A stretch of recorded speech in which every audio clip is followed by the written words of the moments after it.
I've been to the darkest places on Earth, blazing deserts, choking jungles, cities on fire under endless gunfire.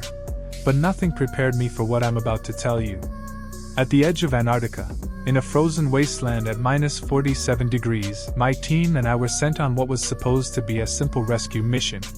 The moment we reached Echo 7, we knew something unspeakable was waiting. The wind howled like the dying breath of something ancient. Blood frozen into the snow. A research station silent as a grave. And buried 2,000 feet beneath the ice. A colossal being with folded white wings. Not a legend. Not a hoax. I saw it with my own eyes. Welcome to Chilling Secrets. I'm here to share with you the stories no one else dares to tell. What you're about to hear isn't fiction, it's the truth I lived through. A classified mission at the bottom of the world, a research station lost to silence, and something buried in the ice that was never meant to be found. If you're drawn to hidden histories, terrifying discoveries, and the darkest corners of our planet, you're in the right place. Before we go deeper, hit subscribe to Chilling Secrets and turn on the bell so you don't miss the revelations ahead. Now, let me take you inside Echo 7, where the nightmare began.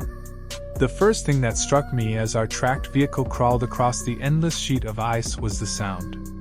Antarctica doesn't just howl, it screams. The wind isn't merely cold air moving past your ears.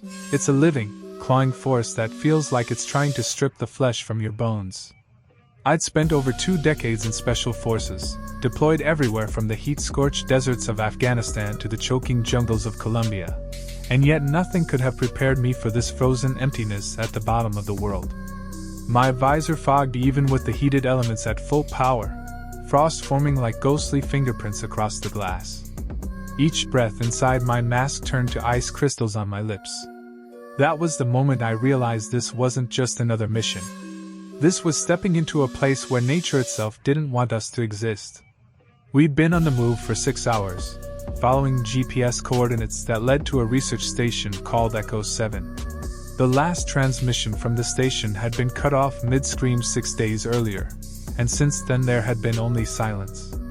Command labeled it a rescue mission, but every instinct in my body screamed otherwise. We'd all seen how classified briefings worked, redacted paragraphs, missing context, vague warnings about unknown conditions. As far as I was concerned, routine didn't belong anywhere near the Antarctic Circle.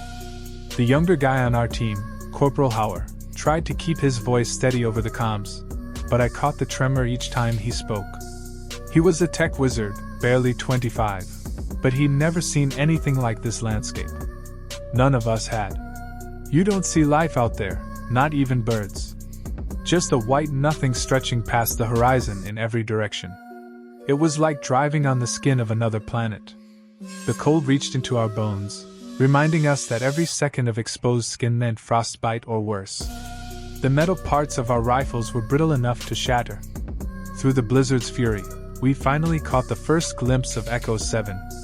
At first it looked like a cluster of dark teeth rising out of the ice, prefab buildings hunched together, as if cowering from the storm. The solar panels were cracked and torn from their frames, antenna arrays twisted into grotesque shapes by the relentless wind. No lights in the windows. No movement. It was the kind of dead silence that felt deliberate, as though the place itself was holding its breath. When we rolled up and killed the engine, the sudden quiet pressed against my eardrums harder than the noise ever had. Snow whipped past our knees as we climbed out, our boots crunching into a crust of ice. My rifle felt like a piece of frozen iron. I scanned the perimeter, expecting, hoping, to see some sign of life. Instead I saw something worse. Dark stains dotted the snow near the main entrance, and even before I crouched down I knew what they were. Blood. Frozen solid but unmistakable, it formed a broken trail leading away from the station and disappearing into the blinding white beyond. The edges were sharp, suggesting it hadn't been there long, 2 or 3 days at most. My training took over, running through the possibilities like a computer. Attack, evacuation gone wrong, internal conflict. But nothing about this matched normal protocol. You don't abandon a station in this environment unless you're dragged out or terrified beyond reason. I touched the frozen stain with my gloved hand. It felt like glass. The wind howled through a torn section of antenna, making a sound like a human voice trying to speak but trapped in metal. For the first time in years, a chill that had nothing to do with the temperature slid down my spine. Something had happened here, something violent and desperate. As we formed up to breach the main building, I caught my own reflection in the black glass of a window.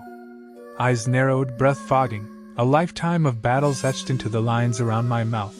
And still, I wasn't ready. Behind that glass, the corridors waited, red emergency lights flickering, computers smashed, and God knows what else hiding in the shadows. But right there, standing over a frozen trail of blood leading into the void, I understood the simple, crushing truth. Whatever took the people from Echo 7 was still out there, and it had left a trail like a signature, daring us to follow. By the time we descended into the bowels of Echo 7, the storm above had begun to sound like a living creature clawing at the station's shell. Every metallic creak and groan of the building felt like a warning whispered in a language of ice and wind. We had found the blood, we had seen the wreckage, and yet it wasn't until we reached the sealed elevator that the full scale of the disaster began to reveal itself. The elevator itself was a narrow coffin of steel, patched with frost, its buttons glowing a faint orange under a film of ice. Corporal Hauer wiped his shaking hands on his parka before tapping the access panel with the override codes we'd been given. His voice cracked over the comms as he recited the digits, and the doors shuddered open with a sigh like some giant breathing below our feet. Lieutenant Messner went in first, rifle raised. I followed, feeling the weight of the underground pressing down even before the doors sealed us in. As the elevator descended, the temperature dropped further, yet my skin prickled with an unnatural warmth, static charges dancing over the hairs of my arms under the thermal layers. Dr. Nedrick muttered to herself, equations and seismic readings spilling from her lips as if they were prayers. I'd seen soldiers pray before combat, but never a scientist muttering formulas like incantations. The hum began as a vibration in my teeth, then in my chest cavity, then in my skull. It was low and almost musical, but wrong in a way that made my stomach twist. We passed levels labeled for storage and labs until the digital display blinked. Sublevel 7. The doors opened, and the air that rushed in felt alive, dense with an invisible current. Floodlights lined the ice-hewn corridor ahead, their beams splitting and refracting through crystalline walls carved from ancient glacial ice. Embedded steel ribs held the tunnel in place, yet even those supports seemed to tremble, as though the ice itself was breathing. Our boots crunched over frost while the hum grew louder, vibrating the very air.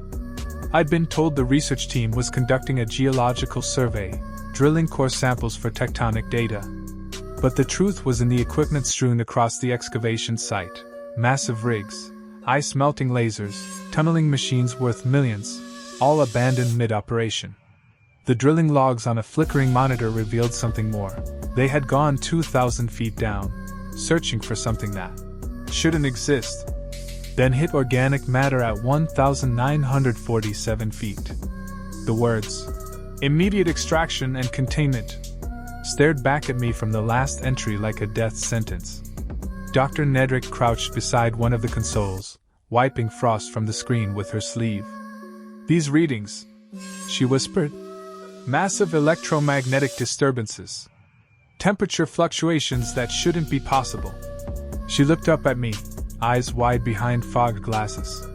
"Whatever they found is generating its own field. It's alive." Alive.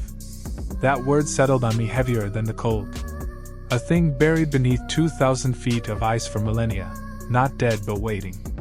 I remembered the blood trails above and felt my gut tighten. At the far end of the tunnel a cavern opened, vast enough to swallow the entire research station. The ice wall had been carved into a jagged arch, and beyond it the darkness pulsed with a faint luminescence like starlight underwater. We moved forward as one, our flashlights sweeping across abandoned drilling gear, coils of cable, and overturned carts. The hum became a chorus, notes overlapping in dissonance, the sound of something immense trying to tune itself to our reality. And then we saw it. Even now, months later, when the nightmares wake me with the taste of ice and ozone in my mouth, I can still see that first glimpse, a colossal form embedded in the ice, humanoid yet far too perfect to be human. Its body stretched at least 12 feet from head to foot, skin pale as sculpted marble. It was both statue and corpse and living thing all at once, a paradox frozen in time. But it was the wings that broke my mind's ability to rationalize. Folded protectively around its torso, each feather the size of my forearm, pristine white that shimmered like polished steel under our lights. Where the ice had melted around the wingtips, I could see the fine barbs glinting, each one sharp enough to cut flesh. The face, revealed through a window of clear ice, had aristocratic features so sharp they seemed designed rather than evolved. It was beautiful, but in the way glaciers are beautiful, alien, merciless, eternal. A faint glow emanated from beneath its closed eyelids, a blue light that swirled like galaxies. Wings like polished steel, Howard whispered, forgetting to press his calm's mute. His voice trembled with something between awe and terror. Eyes containing galaxies of malevolent light. Messner muttered back, the words escaping as though dragged from his throat. Dr. Nedrick's hands shook as she pointed to another monitor, this one displaying a network diagram she'd pieced together from the remaining data logs. 77, she said. 77 points across Antarctica. All connected. This is a relay. Her words barely registered at first. But when they did, the reality felt like a physical blow. The being in the ice wasn't just an isolated anomaly. It was one node of a psychic network spanning the continent. 77 buried entities linked through electromagnetic pulses, dormant but not dead, waiting for a signal. I took a step closer to the ice, my gloved hand hovering inches from the surface. Heat radiated from within, melting frost on my knuckles even through 3 layers of insulation. The hum vibrated in my bones, making my heartbeat stutter. For a moment I felt as if the ice was a membrane and something on the other side was pressing back, feeling for me. I'd been on missions where the stakes were national security, global stability, the survival of civilians caught in crossfire. But never before had I felt so small, so inconsequential, like a single cell confronting an entire organism. I tried to remind myself it was just another target, another objective. But no amount of training could erase the feeling that I was standing at the edge of a cosmic truth hidden from humanity since before recorded time. Behind me, Howard whispered again, but this time not to us. His lips moved silently, eyes fixed on the creature, pupils dilated. Dr. Nedrick grabbed his shoulder and shook him. "Stay with me, Corporal," she hissed. He blinked, confusion flashing across his face as if waking from a dream. I checked my rifle for the 3rd time, though what good it would do against something like this I couldn't imagine. The air around the frozen being shimmered with heat distortions, a mirage in the middle of a frozen tomb. My HUD flickered with electromagnetic interference, and static crackled in my earpiece. We were deep under the ice, cut off from the world, standing before a being whose very biology violated physics. And as the hum grew louder, I realized it wasn't just sound. It was information, flowing directly into our nervous systems, probing, testing, learning us. I felt images flicker at the edge of my mind, wings tearing through stars, a war fought in heaven, a fall into cold darkness. It wasn't just frozen, it was dreaming, and in its dreams it remembered us. Dr. Nedrick's voice came through the static, tight and panicked. "It's communicating. It's using low-frequency pulses to synchronize our neural pathways. This is how it linked the research team. This is how it spreads." I wanted to pull everyone back to the elevator, seal the doors, and burn the coordinates. But my feet stayed rooted, eyes locked on that impossible form. Some part of me, a part one hate to admit, felt drawn toward it, like a moth to a flame older than the sun. Messner took up a position between us and the cavern, scanning the shadows for movement, but his jaw was clenched so hard I could see the muscles tremble. The hum deepened into a chord, and the ice around the being cracked with a soft popping sound, shards falling like glass. The glow beneath its eyelids pulsed once, twice, like a heartbeat. In that moment I understood, the station's unprecedented seismic activity wasn't tectonic at all. It was this thing waking up. Each tremor a stir, each electromagnetic pulse a dream spilling into reality. The research team hadn't gone missing. They'd been transformed, recruited, absorbed into the network. I turned to Dr. Nedrick. If this is one of 77, what happens if they all wake up? My voice came out harsher than intended.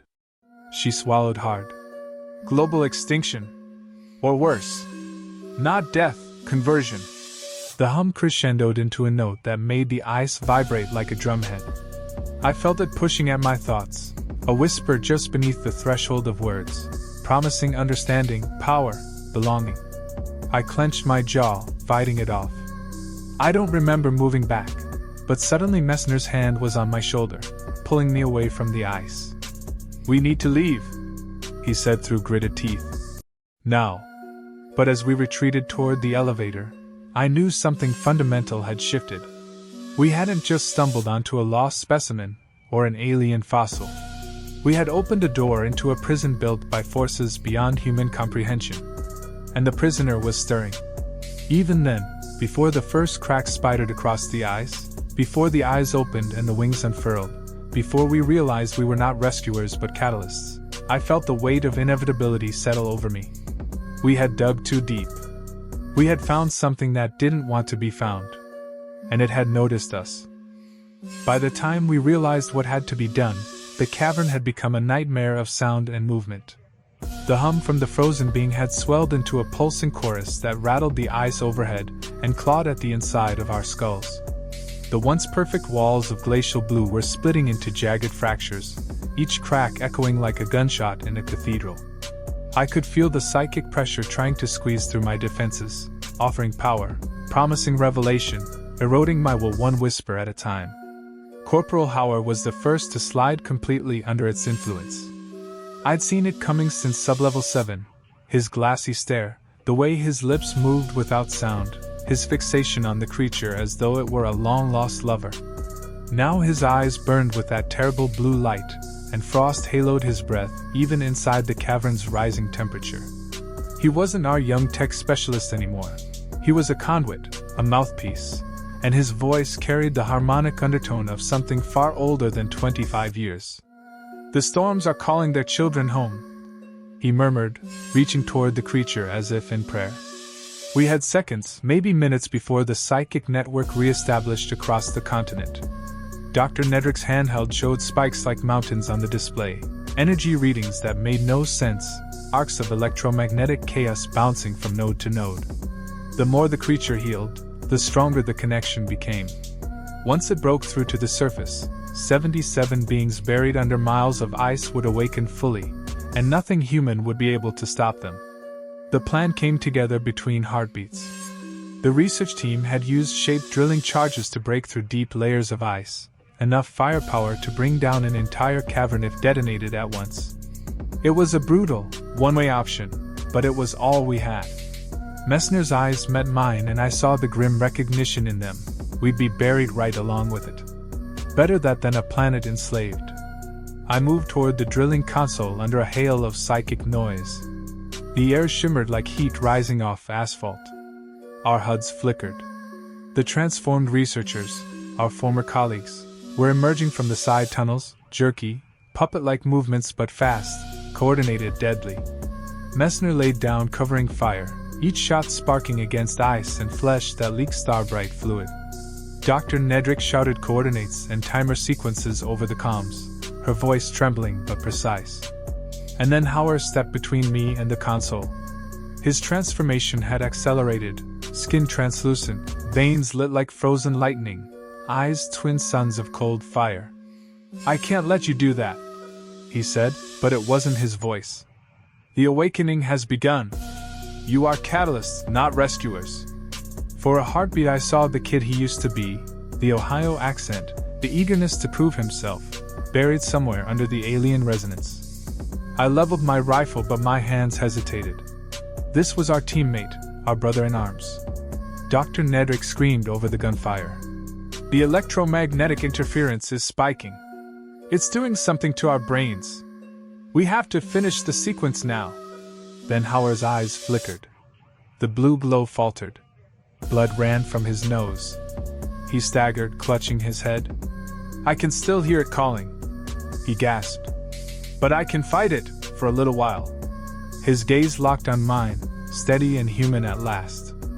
I'm the only one who can finish the detonation sequence. You cover me. I wanted to argue, but there was no time. Messner's rifle clicked empty. The possessed surged closer, claws scraping the ice. Above us the creature unfurled its wings, a shudder of marble feathers glinting like razors as chunks of ice rained down. We were seconds from annihilation. Howard limped to the console, fingers flying over the cracked keys despite his trembling hands. "Charge is armed," he shouted, voice tight with pain. 30 seconds. The creature let out a sound like a cathedral collapsing, then dove for him, claws extended. I emptied my pistol into its face, each round sparking against its skin, slowing it just enough. Blood streaked down Howard's face, but he looked back at us and smiled, an utterly human smile, free of the alien undertone. "Semper Fidelis," he whispered, a Marine motto even though he wore army green. Always faithful. And then he pressed the final button. The world dissolved into light and sound. Millions of tons of ice shuddered, groaned, and then collapsed as the shaped charges went off in perfect sequence. The cavern became a throat swallowing itself, walls imploding, ceiling raining down shards the size of tanks. I felt the blast lift me, slam me sideways, crush the air from my lungs. Somewhere inside that maelstrom I sensed the network tearing, connections snapping like overstretched wire. The hum turned into a shriek and then silence. The creature's psychic presence recoiled, flickered, and faded, like a radio station losing its signal. For a heartbeat I saw the impossible wings thrashing, the blue galaxies in its eyes dimming, before everything vanished into a white avalanche of ice and dust. When I clawed my way back to consciousness, debris pressed down on every limb. My ribs screamed. Blood tasted like metal on my tongue. Around me the cavern was gone, replaced by a jagged sinkhole of ice. The psychic noise was gone too, replaced by the normal howl of Antarctic wind. Howard was nowhere to be seen, but his sacrifice had worked. The network was silent, the awakening delayed, the fallen forced back into dormancy, for now. I lay there staring up at a sliver of pale sky through the ruin and felt the full weight of what had just happened. 4 soldiers in a frozen cavern had bought humanity time, nothing more. But sometimes time is everything. What about you? If you were standing in that frozen cavern with us, watching a being with wings of polished steel stir beneath the ice, what would you have done? Would you have run for your life, tried to fight, or been tempted to touch it, to know the truth it carried? Stories like this aren't just horror. They're a test of imagination, a way of asking ourselves what courage and survival really mean when the unknown stares back. Take a moment and imagine the freezing air biting at your skin, the hum pressing into your skull, the glow of alien eyes promising either power or oblivion. Could you resist its pull? Could any of us? I want to hear your thoughts. Drop a comment below telling me what you think really lies beneath the ice of Antarctica, or how you'd react if faced with something humanity was never meant to see. And if you have your own theory about the fallen or the mysterious network we uncovered, share it. Your ideas help keep the conversation alive. Because in a story like this, your imagination becomes part of the mission too. Even now, when I close my eyes at night, I can still hear the low hum echoing through the ice. A sound too deep to belong to any machine, too ancient to belong to any living thing. We buried it, yes. We bought humanity a reprieve, yes. But Antarctica is vast and silent, and secrets like these don't die, they only wait. Somewhere beneath those endless miles of snow and permafrost, wings of polished steel lie folded, dreaming of the day they'll rise again. That is why I tell you this story, not to frighten you, but to remind you that the world still hides places beyond our comprehension, and that sometimes the only thing standing between the everyday and the unthinkable is an unseen act of courage. It's a strange comfort, knowing that sacrifice can still matter, even if no one ever knows your name. If you felt that chill as you listened, subscribe to Chilling Secrets, tap the bell, and share this video with someone who loves mystery as much as you do. In our next episode, we'll go even deeper, not to Antarctica, but to the Arctic Ocean, where a lost submarine vanished beneath the ice and came back haunted. Was it a glitch, a ghost, or something older than both? Stay tuned and decide for yourself. Until then, keep your eyes open, keep your mind curious, and remember, some secrets aren't just hidden, they're buried, waiting for the moment you least expect to awaken.